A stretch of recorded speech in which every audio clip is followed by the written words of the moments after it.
विद्यार्थियों, आज हम देखेंगे आपका नया अध्याय मूल कण एलिमेंट्री पार्टिकल्स। अब एलिमेंट्री पार्टिकल्स क्या हैं?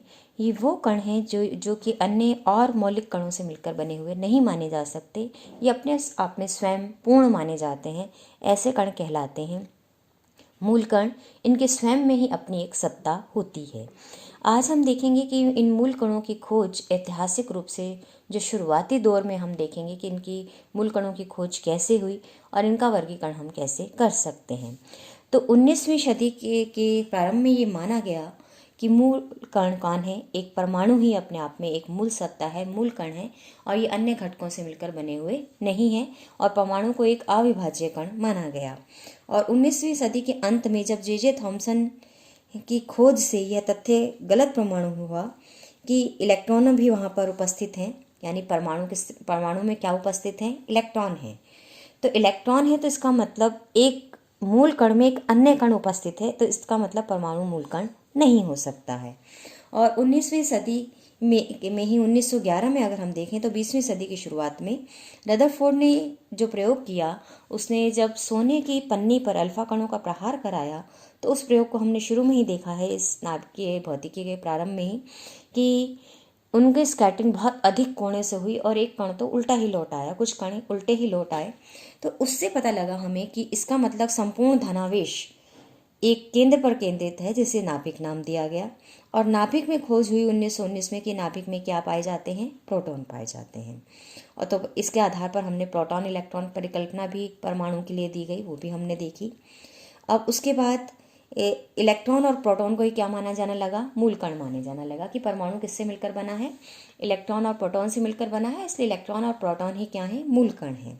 और बाद में चैडविक ने किसकी खोज की? न्यूट्रॉनों की खोज की। तो न्यूट्रॉनों की खोज की तो प्रोटॉन न्यूट्रॉन का परिकल्पना परमाणु की आई। तो इससे हमें ये पता लगा कि इसका मतलब परमाणु में 3 मूल कण हैं, प्रोटॉन, न्यूट्रॉन और इलेक्ट्रॉन।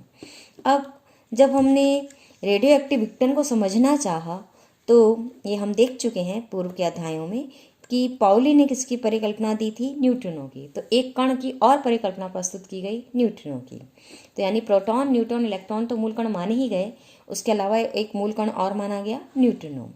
उसके बाद मैक्स प्लैंक और आइंस्टीन ने जो विद्युत क्षेत्र की जब व्याख्या की, तो उन्होंने हम जानते हैं कि क्वांटम सिद्धांत दिया, और क्वांटम सिद्धांत में जो ऊर्जा है वो क्वांटाइज मानी गई, और वो क्वांटा का नाम दिया गया फोटॉन।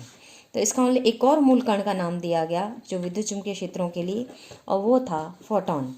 अब हम देखते हैं कि अब जो डिराक है उसने किसकी खोज की? सैद्धांतिक रूप से किसका सिद्धांत प्रस्तुत किया? प्रतिकण। बताया कि प्रत्येक कण का एक प्रतिकण होता है, और वो कण और मूल कण और प्रतिकण मिलकर आपस में एक दूसरे को नष्ट कर देते हैं।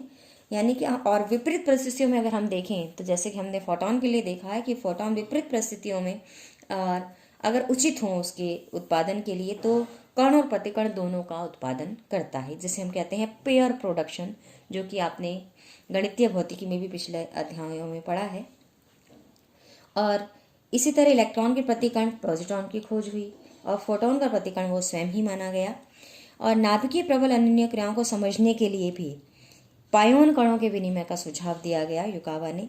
तो इसका एक और कण हमें मूल कण पता लगे, पायोन, जो कि 3 प्रकार के माने गए, पाई प्लस, पाई माइनस और पाई जीरो। कॉस्मिक किरणों के अध्ययन में एक कण और प्रेक्षित किया गया, उसको नाम दिया गया म्यूऑन। और बटलर और रजिस्टर ने 8 नए कणों की खोज की, कयोन वर्ग में 2 कणों की और हाइड्रॉन वर्ग में 6 कणों की उसने खोज की। इस प्रकार से मूल कणों की खोज निरंतर होती जा रही है और मूल कणों की संख्या निरंतर बढ़ रही है। अब हम क्या करते हैं कि मूल कणों की खोज को मूलतः 4 खंडों में स्वेच्छा रूप से बांटा जा सकता है।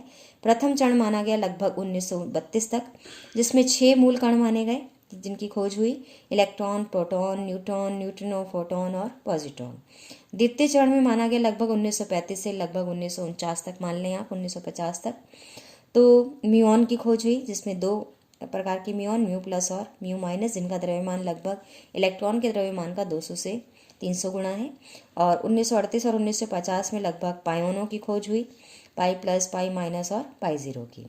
और तृतीय चरण में माना गया लगभग 1950 से 1964 तक, जिसमें विचित्र कणों की खोज हुई, प्रतिन्यूक्लियनों की खोज हुई, 2 प्रकार के न्यूट्रॉनों की खोज हुई।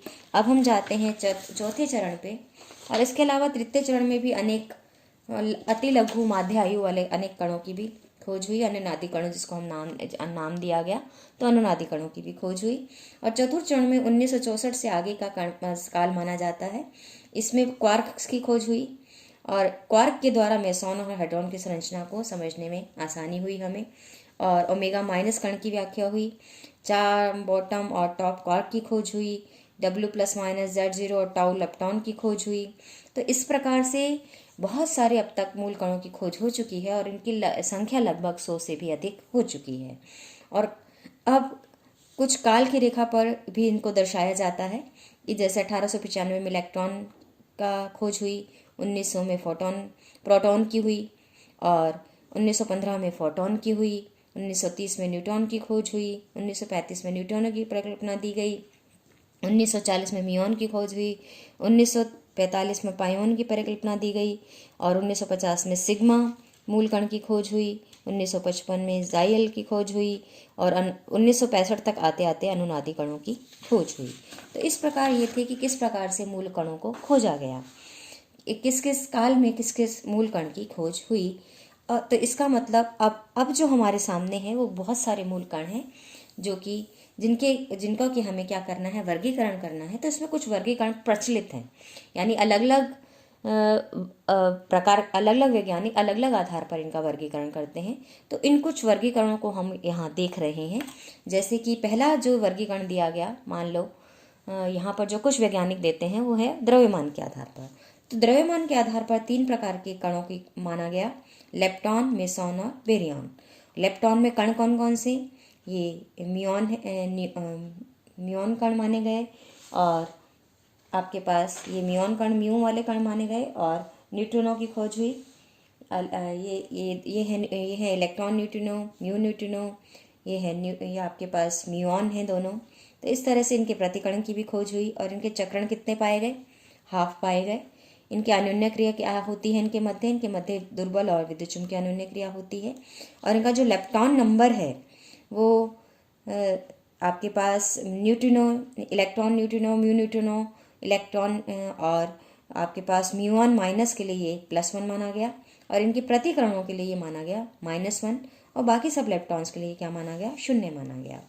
अब मेसॉन जो कण है इसमें π+, π0, π- 3 प्रकार के कणों की खोज हुई, और जिसमें कि आपके पास साथ ही इसके पास केऑन, K+, K0, रो प्लस, तो इस तरह से बहुत सारे कण यहाँ हमने दर्शाए हैं जो कि मेसॉन की श्रेणी में आए हैं। इनका चक्रण क्या है, 0 या 1 है, और 1 किसके, इन सबका चक्रण तो 0 है, और 1 किसके लिए पाया गया है, रो प्लस, रो माइनस, रो 0, ओमेगा 0, फाई 0 के लिए। और इनके मध्य कौन सी अन्योन्य क्रिया होती है, दुर्बल, प्रबल या विद्युत चुम्बकीय अन्योन्य क्रिया इसमें हो सकती है, लेकिन सामान्यतः इनमें कौन सी प्रबल क्रिया होती है, प्रबल बलों की क्रिया होती है। बेरियॉन कण बहुत प्रकार के पाए गए, ये यहाँ पर सिग्मा है, ये आपके पास सिग्मा प्लस है, यहाँ पे डेल्टा है। तो बहुत सारे यहाँ पर आपके पास बेरियॉन कणों की खोज हुई, प्रोटॉन प्लस, प्रोटॉन माइनस, इस तरह से बहुत सारे कणों की ये यहाँ पर बेरियॉन की जो श्रेणी में आते हैं उनके नाम यहाँ लिखे हैं हमने। चक्रण इनका पाया गया हाफ, यानी एक तरह से हम ये कह सकते हैं हाफ, यानी कि इसका मतलब ये है विषम गुणज, हाफ स्पिन का विषम गुणज ये पाया गया है। और इनके मध्य सामान्यतः प्रबल बलों की यहाँ अन्योन्य क्रिया होती है, हालांकि कुछ रूप से दुर्बल और विद्युत चुम्बकीय अन्योन्य क्रिया भी इनके मध्य होती है। अब जो अगला वर्गीकरण किया गया वो है चक्रण के आधार पर। तो चक्रण के आधार पर 2 प्रकार के कण माने गए, फर्मियॉन और बोसॉन। फर्मियॉन और बोसॉन हम अपने पिछले स्टैटिस्टिकल में भी देख चुके हैं फिजिक्स में, कि फर्मियॉन वो होते हैं जिनकी स्पिन क्या होती है, H का हाफ मल्टीपल होती है, और जिनकी H का पूर्ण मल्टीपल होती है, पूर्ण इंटीजर होता है, वो कण होते हैं बोसॉन। यानी कि फर्मियॉनों की जो हम स्पिन लिख सकते हैं वो हाफ, 3 हाफ, 5/2, 7/2 इस तरह से लिख सकते हैं, जबकि इसकी H, 2H, 3H इस तरह से बोसॉनों की लिखी जाती है। अब फर्मियॉन कणों को पुनः 2 में बांटा गया, लेप्टॉन और बेरियन, क्योंकि इनकी जो लेप्टॉनों की हमने पहले ही देख लिया कि द्रव्यमान के आधार पर जब हम वर्गीकरण हमने देखा था तो लेप्टॉन की स्पिन हमने देखी थी हाफ होती है, और बेरियन की स्पिन हाफ या 3 हाफ होती है। तो यहाँ से अब यहाँ पर लेप्टॉन जो कण है इनका द्रव्यमान न्यूक्लियनों के द्रव्यमान के लगभग बराबर होता है, जबकि बेरियन कणों का जो द्रव्यमान है वो न्यूक्लियनों के द्रव्यमान से अधिक होता है। अब बेरियन कणों को दो प्रकार में बांटा गया, हाइप्रॉन्स और न्यूक्लियॉन्स। तो हाइप्रॉन्स, ये बहुत सारे हाइप्रॉन्स हमने यहाँ दिखाए हैं, और न्यूक्लियॉन्स में हम जानते हैं न्यूट्रॉन और प्रोटॉन आते हैं। और बोसॉन में आपके पास आते हैं एक वो पार्टिकल जिनका रेस्ट मास 0 हो, और वो दूसरा जिनका रेस्ट मास 0 नहीं है। जिनका रेस्ट मास 0 है वो फोटॉन है, जिनका रेस्ट मास 0 नहीं है वो मेसॉन्स हैं। और मेसॉन्स में आप देख रहे हैं नीटा मेसॉन है, पायोन है, कायोन है। तो इस तरह से बहुत सारे मेसॉन आपके, पाई मेसॉन, के मेसॉन, इस तरह से बहुत सारे मेसॉन की खोज की जा चुकी है। अब यहाँ पर चक्रण के आधार पर एक और वर्गीकरण भी दिया जाता है, और उस वर्गीकरण को इस तरह से दिखाया गया कि बोसॉन में चक्रण के आधार पर फर्मियन बोसॉन होते हैं, हमने देख ही लिया। और बोसॉन में हमने देख लिया कि दो प्रकार के बोसॉन, मेसॉन और गेज बोसॉन। मेसॉन वो जो कि हेड्रॉन श्रेणी में आते हैं, जिनका कि स्पिन क्या है 0 है, और गेज बोसॉन उनको कहा गया जिनका कि स्पिन क्या है 1 है। और इसमें दो प्रकार के कण आते हैं, फोटॉन्स, जिसमें हम गामा कण भी कह सकते हैं, और इनको ईएम इंटरेक्शंस को समझने के लिए ही फोटोनों की परिकल्पना दी गई थी, फोटोनों की खोज भी हुई थी। अब इन जिनके मध्य वीक इंटरेक्शन होता है, वीक फील्ड क्वांटा कहलाते हैं ये, तो इनके पास W+, W-, Z0, और प्रबल होने के लिए जो उत्तरदायी क्वांटा माना गया वो ग्लूऑन है, जिसका कि स्पिन 1 है, और लेकिन उस पर आवेश क्या है 0 है। तो इस तरह से अलग अलग आधार मान के वैज्ञानिकों ने इनका वर्गीकरण किया है। अगला वर्गीकरण है मेरे पास अन्योन्य क्रिया के आधार पर। तो अन्योन्य क्रिया के आधार पर जब वर्गीकरण किया गया तो वो कण जो कि मुख्यतः दुर्बल अन्योन्य क्रिया करते हैं यानी लेप्टॉन्स, और वो कण जो कि प्रबल अन्योन्य क्रिया करते हैं वो को हम क्या कहते हैं, हेड्रॉन्स कहते हैं। और ये जो हेड्रॉन्स हैं जिनके मध्य प्रबल बल होते हैं, और इनको दो श्रेणी में बांटा गया, बोसॉन और फर्मियन। अब यहाँ पर आपके पास, और इन फर्मियनों में मुख्यतः कौन से आते हैं, बेरियॉन्स आते हैं। और बेरियॉन का दो प्रकार के हैं, न्यूक्लियॉन और हाइप्रॉन, ये हमने पहले भी देखा है। और बोसॉन की श्रेणी में क्या आते हैं, मेसॉन आते हैं, पाई+, पाई0, पाई-। इस तरह से हम ये देख सकते हैं कि हाँ कण वही हैं, लेकिन उनका वर्गीकरण अलग अलग वैज्ञानिकों ने अलग अलग आधार पर किया है। किसी ने चक्रण के आधार पर किया है, किसी ने द्रव्यमान के आधार पर किया है, किसी ने अन्योन्य क्रिया का आधार मानते हुए इनको वर्गीकृत किया है। अब हमने एक चीज़ और डिफाइन की थी, वो था अनुनादी कण क्या है। ये एक हमारे लिए नया वर्ड था। तो अनुनादी कण हमने कोई नाम नहीं, इसको कोई सिंबल नहीं दिया है। तो अनुनादी कण एक्चुअली कौन से हैं, ये पाया गया है कि कुछ मूल कण तो स्थायी होते हैं, लेकिन कुछ मूल कण कैसे होते हैं, अस्थायी होते हैं, और उनका आयुकाल बहुत कम होता है। लेकिन जब हम उच्च ऊर्जा त्वरित्रों में बात करते हैं तो कई बार ऐसे कम आयु काल के कण खोजे गए जो कि भारी थे, जिन्हें हम भारी कह सकते हैं, लेकिन ऊर्जा बहुत अधिक है। भारी का मतलब उनका द्रव्यमान जो है वो लगभग इलेक्ट्रॉन के द्रव्यमान का 4000 गुना है, लेकिन उनकी ऊर्जा बहुत अधिक है, 100 GeV के बराबर है।